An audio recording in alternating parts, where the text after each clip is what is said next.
The Supreme Court had earlier urged Mr. Amidu to cooperate with the AG's office. Mr. Amidu proceeded to submit the AG's office documents he maintains could assist the office to enforce the court's order. When the court presided over by Justice Bafo Boni called the case on Wednesday, the Deputy AG was the first to speak. He expressed concerns over the documents Mr. Amidu had filed. He said while they don't help the issue of retrieval substantively, he didn't think it ought to have been filed as though it was a written address to the court. The panel hearing the case, however, responded to the Deputy AG that the cooperation it called for could take various forms and what had been presented by Mr. Amidu satisfies the court. Mr. Dame then proceeded to urge the court to dismiss the case filed by the special prosecutor since it was incompetent. Martin Amidu, however, explained that he filed the case because he wanted the orders of the court to be enforced.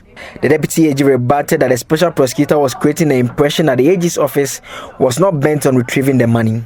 He also stated that is why Martin Amidu leaked the documents he submitted to the AG's office to the press. Martin Amidu took offense as he remarked that he wasn't a publisher and cannot be held responsible for the publications in the press.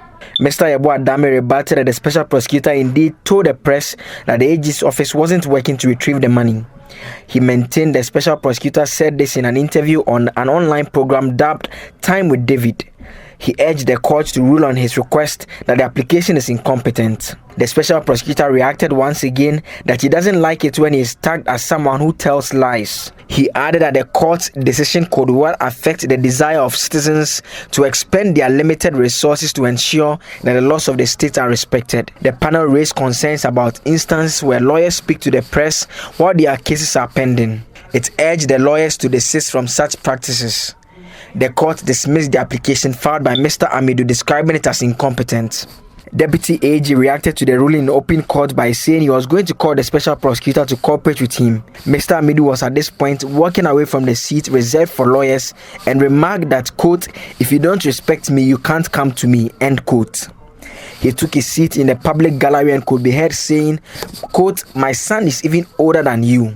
You don't respect," end quote, as he pointed towards the Deputy AG. The Attorney General's office, joining his learning, intends to work with the special prosecutor to retrieve the money from Waterville. Once you can grant 1,000 interviews, as far as I'm concerned, once it's on the record that it should enforce the judgment, we have achieved what we want.